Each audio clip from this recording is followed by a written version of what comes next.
In today's tutorial, I'm going to show you how to log in to Cpanel on Bluehost.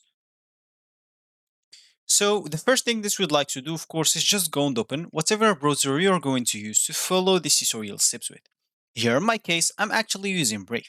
But of course, in your case, you can use any other browser could be possibly working for you.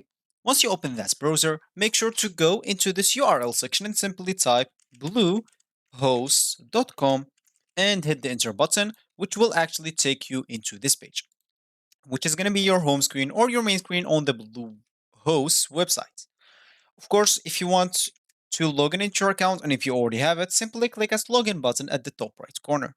And if you don't have an account, you'll have to click at get started or simply because this choice will get you to choose a plan and it's going to be a bit expensive because you will have to commit with them for 1 year. You can simply just go and buy your own domain by clicking at this domains option right here. And of course, it will take you to the page that will give you the opportunity to buy your domain from, and from there you can start and create your account with that way also. So for me, I'm just going to click at login, which will log in into my account directly because I already logged in into my account in this PC.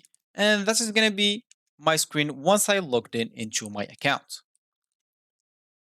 So as we said in the beginning of the video, is we would like to log into cPanel. Once you are at this page, it's actually pretty simple to log into your cPanel or control panel page.